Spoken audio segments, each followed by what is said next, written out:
Emma? I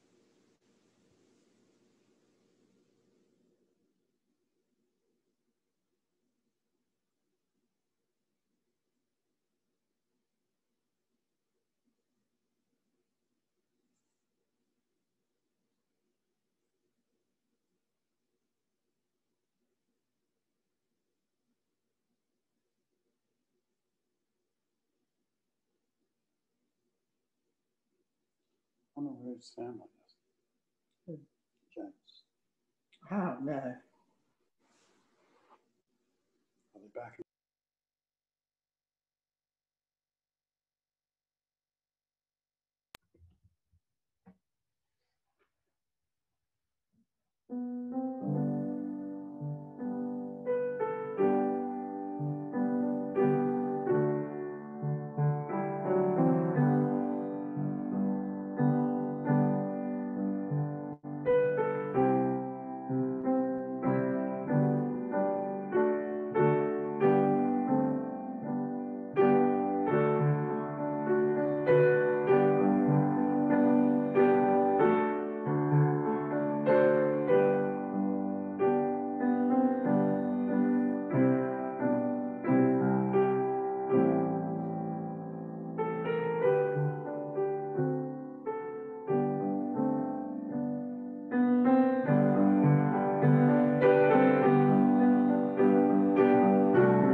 Greetings and welcome everyone to this celebration of life of Zach Davis Cox, Jr. Depending on where you are, good afternoon or good evening. My name is Nancy Petty and I am the pastor of Pullen Memorial Baptist Church, Zach's church. I'm standing here in our sanctuary where before a global pandemic, Zach joined other Pullenites for Sunday worship. We have gathered on this day to celebrate the life and living of Zach Davis Cox, Jr. And I want to begin by naming the obvious, a Zoom funeral. Who could have ever imagined such? The global pandemic called COVID-19 or coronavirus has disrupted our normal patterns and rituals for life, and we have had to do something in these past 6 months that came so natural to Zach. We've had to use our imaginations to figure out how to do our lives in new ways. Being on this Zoom gathering is not the same as all of us gathering in person in one place to share our memories of Zach, to physically hug one another and do what Southerners do at funerals, enjoy some good Southern food. But here's the thing, my friends, we are here together, screen beside screen, bringing our love and our care, our stories and our memories of Zach all together. You know, so much of life is just showing up. And today we have done that. We are here showing up for Zach and for Evelyn and for Jenny and Anna and Rob and for all the family. For us, friends of theirs who loved Zach. And that's really all that matters, that we are here together, sharing in their grief and in their gratitude, celebrating a man's life who was an incredible human being. Today, we share our virtual hugs with Evelyn and with Jenny and Anna and Rob. And one day, sometime soon in the future, we will again share in-person hugs with them. So here we are, those of us on this Zoom gathering representing not only ourselves, but all those others who love Zach that couldn't join us today. But here we are to celebrate and to honor Zach's life. We have gathered to extend our love and care to Evelyn, to Jenny, to Anna, and to Rob, to all of Zach's family. We've gathered to support one another, those of us who knew Zach and who loved him. We've gathered to share our memories, for it is in sharing that we keep his spirit alive in us and in the world. So let us laugh, let us cry, let us grieve, let us offer our gratitude, and let us celebrate Zach's life. A cosmic spirit, a cosmic gift who landed on this earth on May 15th, 1947, and since that day has been about changing us all. So we celebrate together in this unusual way, but in this beautiful way. We celebrate Zach Cox. Anna is going to offer a reading now. And following that reading, we will have some family remembrances. Rob will offer a family remembrance, so will Jim and John and Jenny, and then Evelyn, and they will go in that order. And so let us now turn our attention to Anna and the reading that she will offer.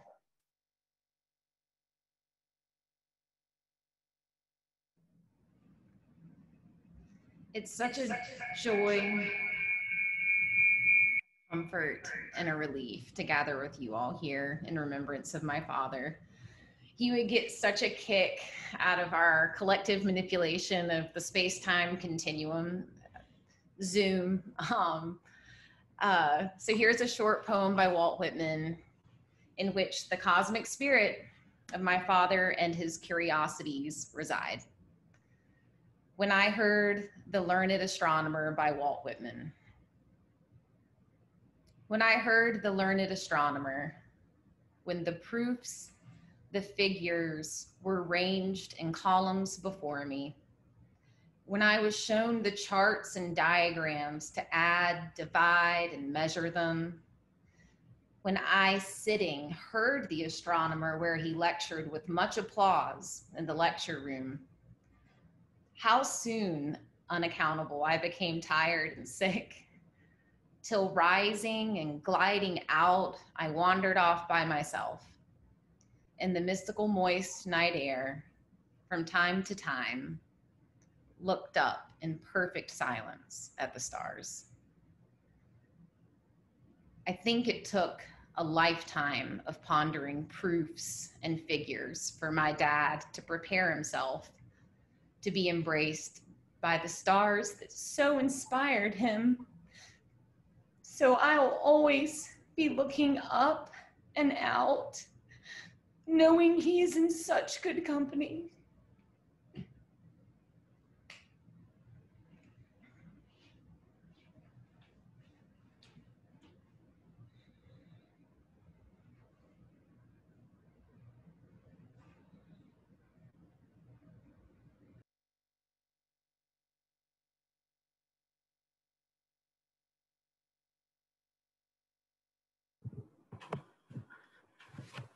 I should have gone first. So I'm just going to recall a memory I had when I was a kid. I was, to put into context, I was about 7 or 8, and these are our neighbors we had. They're kind of a second home to us, or to me. So a second mother in a way. So I would put my dad in around his 40s. So I'm across the street with my friend. We're waiting patiently to watch cartoons. But his mother wanted to watch, finish the news. So she's going back between the TV and laundry room listening to the news. And a story came up that I was familiar with. And it was H.W. Bush, so this is the early 90s. And he reported on a fire and saved the day. And that reminded me of what my father said earlier. So, and I said, my dad said he set the fire to get good publicity. And at first, there's no response, no nothing. There's too much going on in the laundry room. So I said it even louder. My daddy said he set the fire so he could get good publicity. And so then I heard a thump and my name mentioned in the laundry room, and she came out. And now she's like basically a statue of disappointment. So the hands on the hips, the head tilted. And, I think we've all seen that look from our parental figures, all of us. So I'll never forget that. But then she brings out her finger and she starts shaking, And the only words that I remember are, Rob, you tell your father. And everything after that is just a complete blur. I was scared stiff. So that was my introduction for me with politics. And that was Republican politics. And I have my dad to thank for that. And that's it.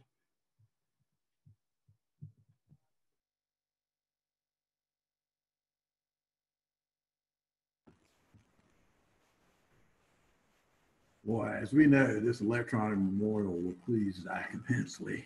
If his afterlife has Wi-Fi, I'm sure he's listening. Joe, I guess you better make sure his monitor is muted. This is really a celebration for him, for us. To praise and remember him. In fact, I hope you're just listening. My memories of my beloved brother predate my ability to recall those memories. We're separated by 22 months, but it seems like none to me. Beginning with my earliest memories, he was always present. We shared a room, we shared our feelings, we shared our experiences. We always knew we'd be there for each other. I have lost his undeniable, unconditional love. I manage by remembering. I'm helped with all my childhood memories with him.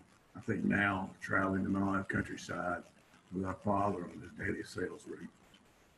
There were lots of good memories, but our daily lunch routine stands out. Even the one in the country graveyard that had an artesian well, which Dad always told us was good bone water. Brothers were often described as rivals, but we were not. We were cooperative. He paid the way for me. Everything was easier for me because of him. When he turned 18 and got his draft card, we were identical. Same height, weight, hair, eye color. Even his distinguishing mark was the same as mine, scar on right hand. That made me very popular in the summer of 1965.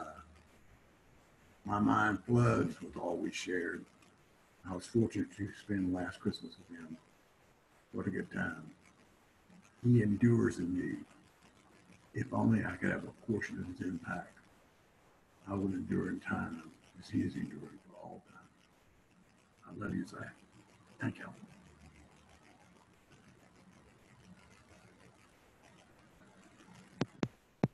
Good afternoon. At times like this, we are called upon to share our thoughts on people like Zach.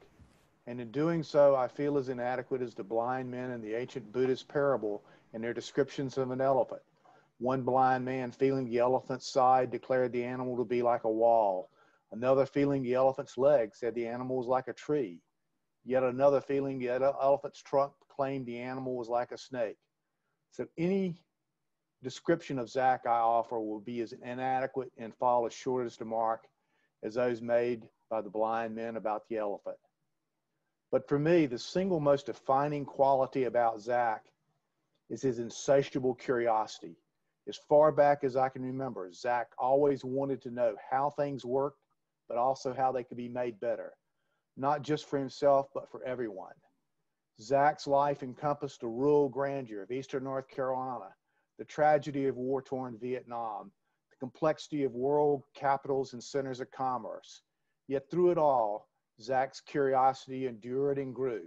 What was it? How did it work? How can it be made better? And the flip side of that curiosity was an irrepressible optimism and enthusiasm that things can be made better. And now it falls to us to take up the questions Zach never ceased to ask about the mysteries and riddles of this world. And we will do so in the sure and certain faith that Zach now knows in full that which he spent his life pondering. Because as Paul described in his first letter to the Corinthians, chapter 13, verse 12, for now I see in the mirror dimly, but then we will see face to face. Now I only know in part, then I will know fully, even as I have been fully known. And to honor Zach's legacy, we must pick up his quest to understand how things worked and his steadfast belief that they can be made better for all humanity. I'm so proud to be Zach's brother and to have him in his example of the enduring obligation not only to strive to understand the world around us, but to use what understanding we do gain to make that world better for all. It's seldom a good idea to depart from the prepared remarks, but I have one more thing to say, and I will try to make it as quick as possible. As many of you know, the doctors treating Zach said based on his symptoms and what they were seeing in other men his age, they believe that he was impacted by exposure to Agent Orange while he was in Vietnam. Zach and I have a great uncle, Davis Lee McWhirter, who died the same age as Zach. And the doctors in the veteran hospital when he died said that his death was brought on by his exposure to poison gas in World War I, where he was a medic and pulled people out of the trenches. Our father, Zach Davis Cox Jr., carried the various tropical diseases he contracted in the South Pacific during World War II to the end of his life, including malaria. And now we have raised another crop of veterans who are sick and will be sick all their life due to the toxins that they were exposed to during the various Gulf Wars. In memory of Zach, the next time we go to war, let us remember No war is ever over until the final veteran is passed. Thank you.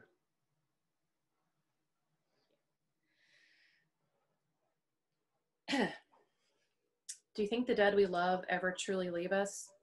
Do you think that we don't recall them more clearly than ever in times of great trouble? Your father is alive in you, Harry, and shows himself most plainly when you have need of him. Dad and I share a love for the Harry Potter universe, so it feels fitting to reflect on these words from Harry Potter and the Prisoner of Azkaban.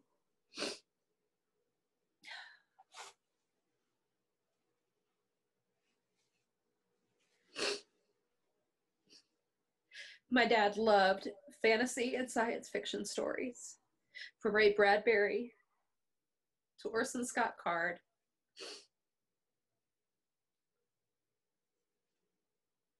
From Carl Sagan to Philip Pullman. Dad read them all, reread them, and passed them on to us. Since Dad's death, I've tried to make sense of the legacies he left me, including this love for fantasy and science fiction. I read that Professor Esther Jones, Associate Provost at Clark College and Dean of the Department of English, studies the ways in which science fiction and fantasy literature promote an understanding of human differences, ethical thinking, and can generate critical thinking skills and emotional intelligence for young readers. She writes, reading science fiction and fantasy can help readers make sense of the world. Rather than limiting readers' capacity to deal with reality, exposure to outside-the-box creative stories may expand their ability to engage reality based on science. And my dad loves science, especially math, astronomy, and physics. Fittingly, July 20th, 1969, the day Apollo 11 landed on the moon, was the day my parents met. And Dad is still one of the only people I've met who watches NASA TV for fun. In 2013, he waved at Cassini as it came around Saturn, facing towards Earth. You saw that picture in the first slideshow. It's one of my favorite pictures of him. One of the greatest gifts that he gave me was a love of science and resilience that I learned from stories of science fiction and fantasy. I'd like to close with another quote from J.K. Rowling. Do not pity the dead, Harry. Pity the living, and above all, those who live without love. In honor of my dad, may you all live with love. Thank you.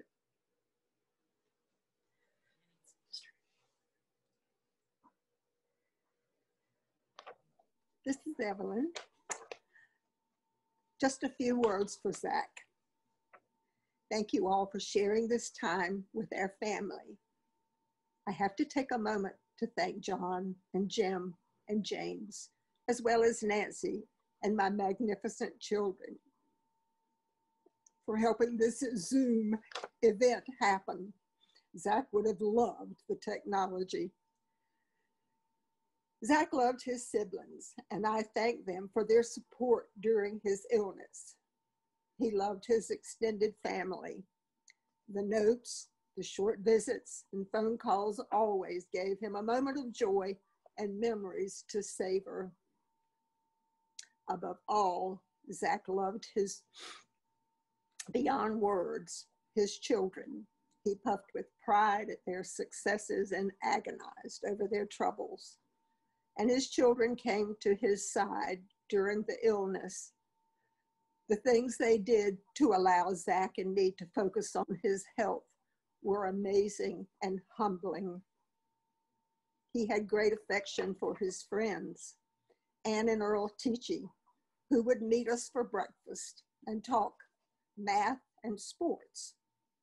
My knitting friends, Marilyn and Elsie, who let me babble. Sue Steinhauser, who would talk Navy with him. She was the only person he knew who was at once a Master Chief Petty Officer and an ensign on the same day. Barbara and Selig and Patty, who were our strength sometimes when they didn't even know it. Tracy Watkins, who shared her beautiful and brilliant daughters through the years. My sister Jane, who would call and let me talk. Our sons-in-law, James and Joe, whose unending caring and kindnesses freed our children to be with us and were a constant in our lives. My cousin Hannah, who many mornings sent encouraging texts. Hazel and Eliza, who showed up for supper or lunch, bringing joy and knitting. And finally, his cycle friends from the big ride across America. They shared the single most important event other than the birth of his children in his life. And that relationship lasted through the years as he celebrated their lives. And in his illness, they celebrated his. To all, I say thank you from both of us. I have two short stories to share. The first was when he was in the hospital, and they were punching him here and there and sticking this in and taking that out, and they were inserting a tube, and he said, "Ah, that hurts." And I said, "Breathe and look at my nose." And so he did. And I said, "And when it really hurts, go." And he did. And when it was over, I said, "Congratulations, you just gave birth to a tube." He laughed, and I laughed, and that was our last laugh together. And my second story. Thank you, James, for playing the music. On a road trip, Zach and I were listening to the Three Pickers, Doc Watson, Earl Scruggs, and Ricky Skaggs. When one song ended, he reached over and squeezed my hand and said, "Evelyn, I'll sing when you cross that silent sea. I'll sing for you." We laughed because singing was not Zach's greatest suit. In Zach's final hours, I knew I needed to sing that song, but I couldn't. And so I hummed it. And I saw his last smile. Thank you.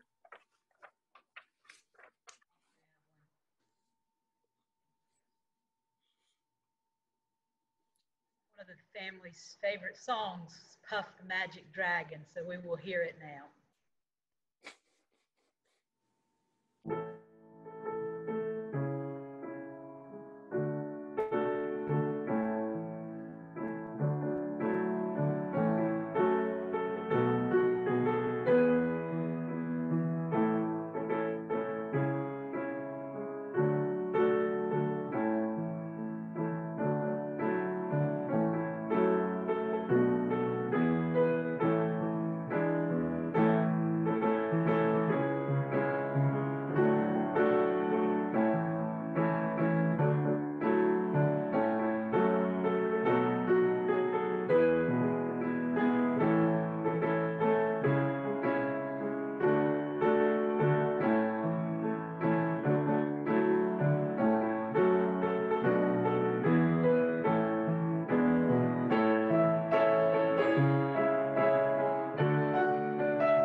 the beginning was the gift, and the gift was with God, and the gift was God.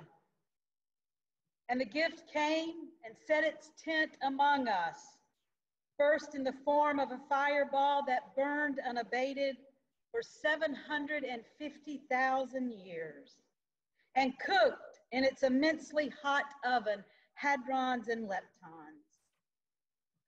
These gifts found a modicum of stability, enough to give birth to the first atomic creatures, hydrogen and helium. A billion years of stewing and stirring, and the gifts of hydrogen and helium birthed galaxies, spinning, swirling, alive galaxies, created trillions of stars, lights in the heavens, and cosmic furnaces that made more gifts through violent explosions of vast supernovas, burning up bright with the glow of more than a billion stars. Gifts upon gifts, gifts birthing gifts, gifts exploding, gifts imploding, gifts of light, gifts of darkness, all drifting and swirling, being born and dying in some vast secret of a plan, which was also a gift. The first thing Anna, Zach's daughter, said as we began our planning for this celebration of her dad's life was, and I quote, "The dude was cosmic. He was from another planet." All heads nodded as each of us resonated with Anna's honest assessment of her father, the person we all know and knew as Zach Cox. Her statement gave those of us gathered a path to exploring the life and living of Zach. As I thought about Anna's words, it dawned on me that yes, Zach was cosmic, and he was also a gift. A cosmic gift set among us, as Matthew Fox describes in his new creation story that I quoted at the beginning. Zach was a cosmic gift. A gift of imagination, of spinning and swirling, alive thoughts and ideas and theories about life and living and loving, and of the universe that holds all of this life and living and loving. A cosmic gift he was of light, burning up bright, lighting the way for us just to peek outside of our small boxes we live in to see a world of wonderment. A cosmic gift was Zach of exploding and imploding daily experiences that went beyond the boundaries of the sometimes small and confined worlds that we can often get trapped in. Zach Cox invited us to orbit in spaces that challenged us and inspired us, occasionally frustrating us, but always transforming us. Yes, Zach gave us gifts upon gifts, gifts birthing gifts, and he was a gift. I can imagine was one of his favorite phrases. He loved ideas, and he lived his life with what has already been named a sense of curiosity. Jenny, it was you on that call when we were planning this service who named your father's curiosity a trait of his that lives on in you. You recalled how he would join you as a child in collecting insects from the pool filter and then examine those insects with great curiosity. You noted how he welcomed the questions you would ask, even encouraging you to ask more questions. It was Eleanor Roosevelt who said, "I think at a child's birth, if a mother or father could ask a fairy godmother to endow it with the most useful gift, that gift would be curiosity." It seems that Zach's parents knew the fairy godmother, and Zach was blessed with a double dose of curiosity. You see, Zach Cox knew that abundant life belongs to those who are not afraid to try new things, to experience new and explore new possibilities, to question convention, to turn things upside down and inside out. In short, to live life with curiosity. And his curiosity was infectious. He sparked the curious mind in all of us, inviting us to explore our own questions and our own possibilities. It was a gift that he gave to all of us. To every person who crossed his path, that curiosity shined off of him and into us. If Zach was a cosmic gift and a curious explorer, which he was every bit as much an optimist. It's already been named, but Rob, it was you, when we sat down to plan this celebration, it was you who said, and I quote, he positioned himself to be optimistic in all things. This character trait that Zach lived out until the very end, never losing hope that his body could overcome the struggles of his physical illness. The hope was in his eyes. You could see it. You could hear it in his voice. It was in his thoughts, even as his body struggled. It was one of the things that amazed me about Zach. Whenever I would visit him in the hospital, his spirit was that of the eternal optimist. He would explain to me in great detail all the medical procedures that he was undergoing, how the doctors were going to do this, and then they were going to do that, and that would do this, and then it would do that. And every time he went through that routine, there was such hope and optimism in his voice and in his eyes. He was so grateful for the miracle of medicine and the miracle of life, even as it seemed to be slipping away from him. Yes, as Rob said, he positioned himself to be optimistic in all things, seeing life as a great, grand adventure, taking his kids along, his family along, and anyone else who wanted to go along with him. Oh, how we need Zach's optimistic spirit now more than ever. As a global pandemic rages on, as our democracy is in peril, as injustice is displayed week after week on our streets by police brutality, we, the people, need Zach's hopeful and optimistic spirit to live on in us. Not a fake hope, not a false optimism. That was not Zach, but a hope and an optimism that is grounded in doing justice and in loving kindness and in walking humbly.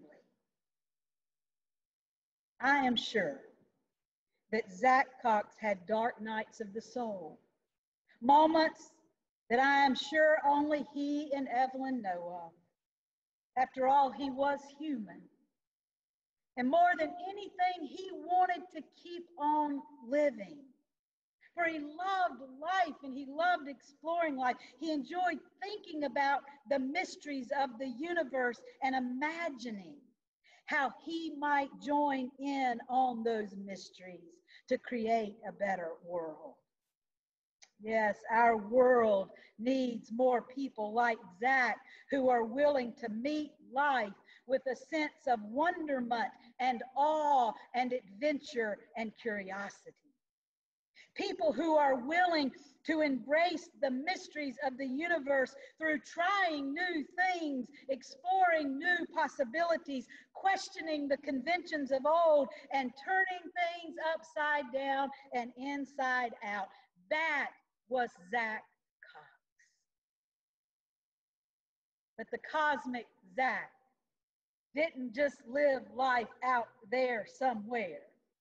No, he wanted, as his brothers have said, to make the world he lived in, his community, a better place for all. A yellow dog Democrat. He held highly the values of democracy, egalitarianism, inclusiveness and social equality, voting rights for all, minority rights, religious freedom, protecting the environment, strengthening the social safety net, life, liberty, and the pursuit of happiness for all people in this world. Oh, how our world desperately needs more Zach Coxes right now. True believers of a common good. That was Zach, a true believer of the common good. While Zach lived in the wonderment of a cosmic universe, he grounded his life in relationship. And his devotion to his family relationships were at the very core of his existence. As Evelyn has said, his universe revolved around his children, Jenny, Anna, and Rob. There was not a visit with Zach that he didn't tell me about what Jenny and Anna and Rob were doing and how proud he was of each of them. Jenny, Anna, Rob, while you are your father's legacy, he saw you as more than that. He saw the beauty in each of you as your own person, with your own unique gifts and talents and contributions to this world. He respected you for who you are as individuals and who you are still becoming. He loved you with his whole heart and his whole being, and in a healthy way, as Evelyn has said, he was Papa proud of each one of you. How do I know this? I know this because he told me so. And Evelyn, the love and respect he had for you is beyond words. He loved you because you are your own person, because you are authentic to you and your values and your beliefs. He adored you, and he honored you, and he respected you. How do I know this? I know because he told me so. Evelyn, he knew your love for him. And there is no doubt that as you held him and hummed to him and comforted him as he was slipping away, it was your love that gave him the comfort and support he needed to transition from this world into the next. You, Evelyn, were a gift to Zach, and he was forever grateful for your love. It's already been said, Zach Cox loved, and he loved well. And as one of his children said to me, he never withheld love one day in his life. Think about that. His own child saying he never withheld love one day in his life. Relationship is what brought Zach back to the Pullen church community. And I was so privileged to be the one to welcome him back. Zach didn't come back to Pullen church for religion or faith. Zach's faith never left him. Church and religion wasn't about, for Zach, right belief. It wasn't even about believing. Sure, he liked discussing faith and religion and what it means to be a believer. We had several of those kinds of conversations sitting in my office here in the church. But my conversations with Zach about religion and faith were more about the mysteries and the awe of it, the inseparable nature of body, mind, and spirit, and how Zach understood how all things are connected together. My conversations with Zach challenged me to open my mind to new ways of seeing God and faith and the world. And so, in the spirit of true confession, I must tell you that sometimes he would leave my office and I would be sitting there scratching my head thinking, wow, what just happened? And then I would find myself hours, sometimes days later, thinking about something Zach Cox had said in our conversation.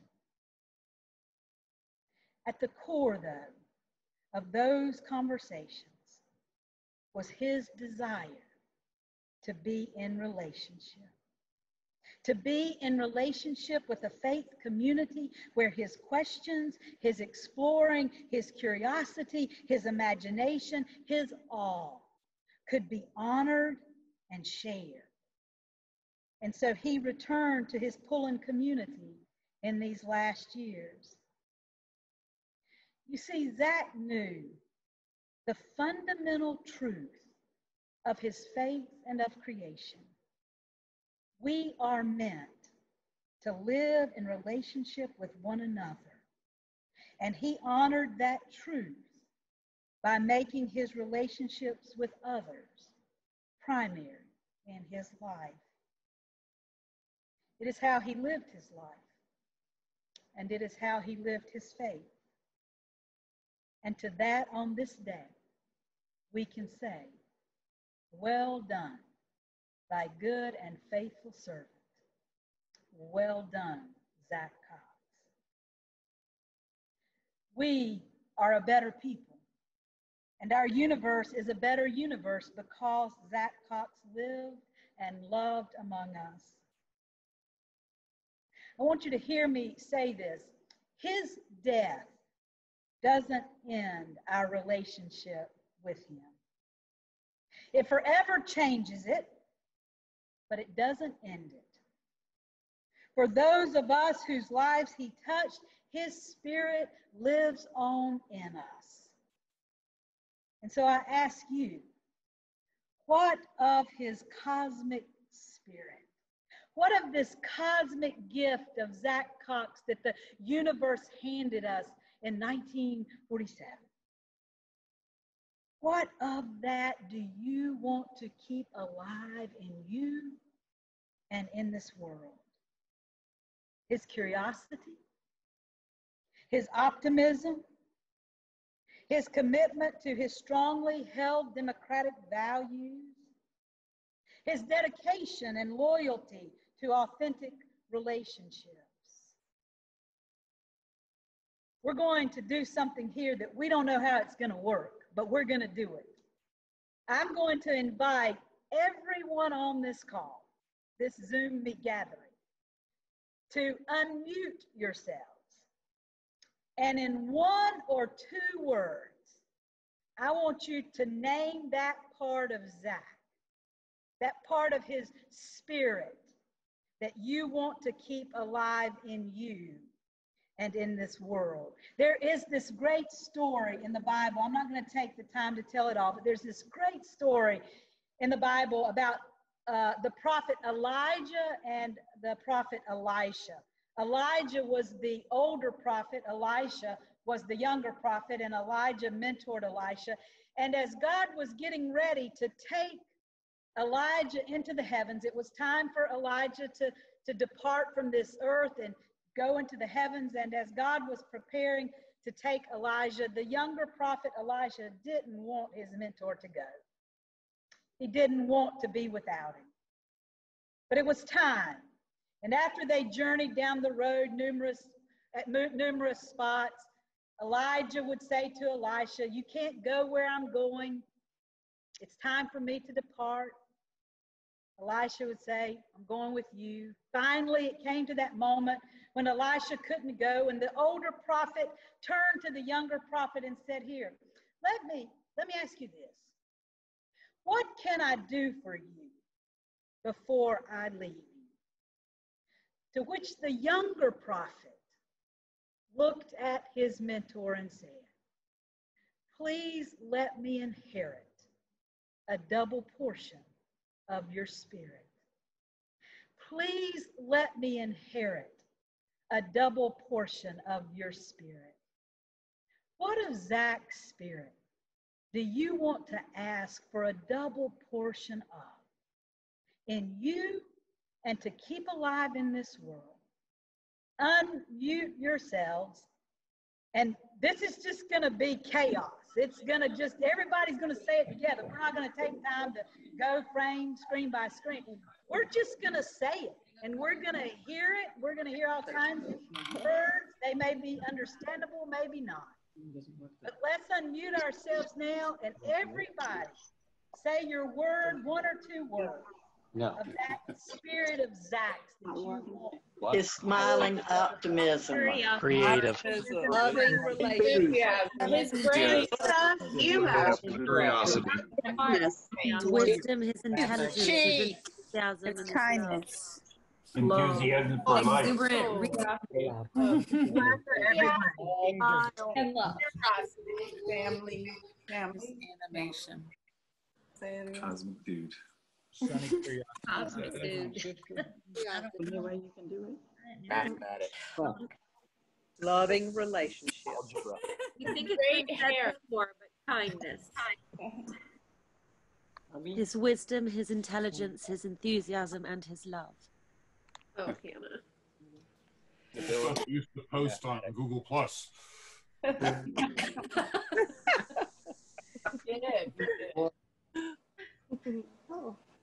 His scientific curiosity and his generosity overall. Zach's enthusiasm for life. Thank you so much. If you'll mute everyone again, the chat. Evelyn, Jenny, Anna, Rob, all of Zach's family and friends, you will never be without Zach. He is in the sunrise and the sunset. He is in the summer heat. He is in the rustling of the fall leaves. He is in the spring flowers and showers. He is in the lark's song and the bumblebee's buzz. He is in the air you breathe, the water you drink, the fire that refines, the wind that blows, and the taste on the tip of your tongue. Anna, he is in the stars, in the dust, the light, and the darkness. He is wherever love is. He is in you. And you are with him and in him. And that, my friends, is cause for celebration, even in death. Amen. Before we have our postlude by Jamie, I want to, on behalf of Evelyn and the kids and all of the family, I want to say thank you for joining us this evening for this celebration of life. Your support to the family has been so important, and it will continue to be important in the days and weeks and months ahead. And so thank you, and thank you, Evelyn and Anna and Jenny and Rob, for allowing me the privilege of being in this with you. I want to offer this benediction. Before we hear our postlude, I want to offer this benediction that I think that Zach would want offered. May God bless you with discomfort at easy answers, half-truths, and superficial relationships, so that you might live deep within your heart. May God bless you with anger at injustice, oppression, and the exploitation of people, so that you may work for justice and freedom and peace. May God bless you with tears to shed for those who suffer pain, rejection, hunger, and war, so that you may reach out your hands to comfort them and turn their pain into joy. And finally, may God bless all of us with enough foolishness to believe that we can make a difference in this world and that we can do what others claim cannot be done. Go forth, my friends, in the spirit of Zach. Go forth in peace. Go forth as beloved. Amen.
Amen.